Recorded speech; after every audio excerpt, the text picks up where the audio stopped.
Tu crois que la difficulté est le problème. Tu te dis, je ne le fais pas parce que c'est trop dur. Je n'y arrive pas parce que c'est compliqué. Je recule parce que l'obstacle est trop grand. Et si je te disais que tu inverses tout? Que tu mets la charrue avant les bœufs? Que la difficulté n'est pas la cause de ton inaction, mais sa conséquence? À la fin de cette histoire, tu ne verras plus jamais un obstacle de la même manière. Tu comprendras que le mur devant toi n'est pas fait de pierre, mais de l'ombre que ton esprit projette. Et tu auras une arme pour le traverser. Il est 3 heures du matin. Dans une villa somptueuse de Rome, un homme ne dort pas. Ce n'est pas l'insomnie du plaisir, ni celle de la fête. C'est l'insomnie de la peur. La peur d'un seul homme. L'empereur Néron. Cet homme, c'est Sénèque. Il est l'homme le plus puissant de l'Empire après l'empereur. Précepteur, conseiller, ami, et bientôt victime désignée. Il sait que le jeune monstre qu'il a formé va le faire tuer. Il le sent. Chaque courrier peut être l'ordre d'exécution. Chaque visite, celle des gardes. Et pourtant, que fait-il? Il écrit. Pas des mémoires. Pas des plaintes. Il écrit des lettres à son ami Lucilius. Des lettres sur la sérénité. Sur la vie bonne. Sur le courage. Imagine le tableau. La mort est à ta porte. Littéralement. Et toi, tu écris des traités de philosophie stoïcienne. Tu analyses tes propres peurs. Tu dissèques ton angoisse avec la froideur d'un chirurgien. Ce n'est pas du courage surhumain. C'est la démonstration en direct de sa propre idée. La difficulté suprême, la perspective d'une mort violente, n'est pas ce qui le paralyse. C'est parce qu'il refuse de se paralyser que la difficulté, même immense, devient gérable. Elle ne disparaît pas. Elle change de nature. Reprenons sa phrase. Mot à mot.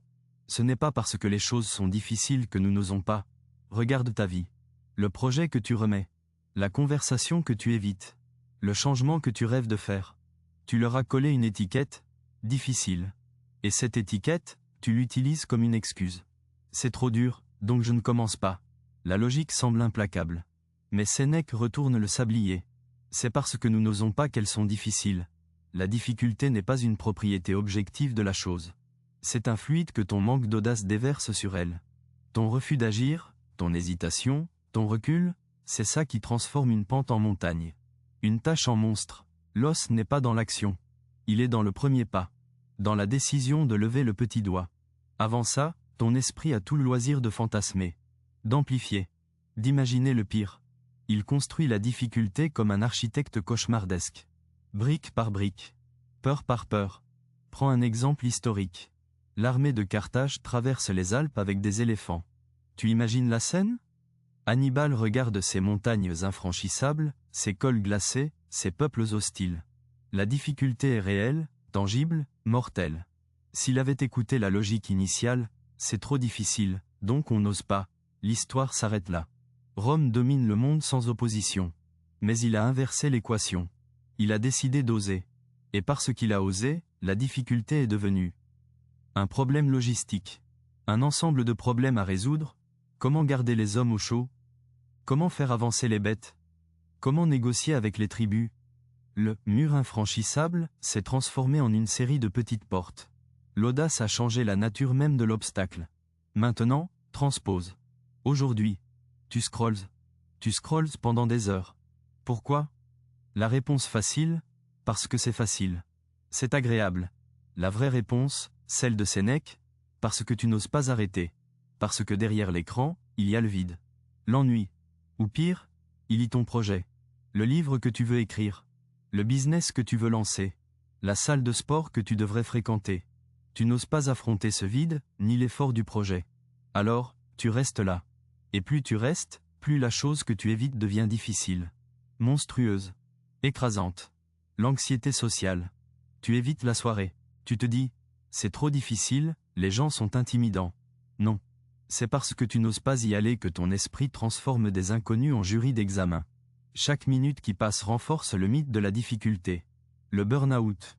Tu te dis, mon travail est trop difficile, donc je craque. Sénèque te répondrait, c'est parce que tu n'as pas osé, bien plus tôt, poser une limite. Dire non. Protéger ton temps. Tu n'as pas osé, alors la charge est devenue incontrôlable. La difficulté est la conséquence de ton inaction passée. Je t'entends d'ici. Oui, mais parfois les choses sont objectivement difficiles. Perdre un être cher. Une maladie. Une trahison. Tu ne vas pas me dire que c'est dans ma tête? Non.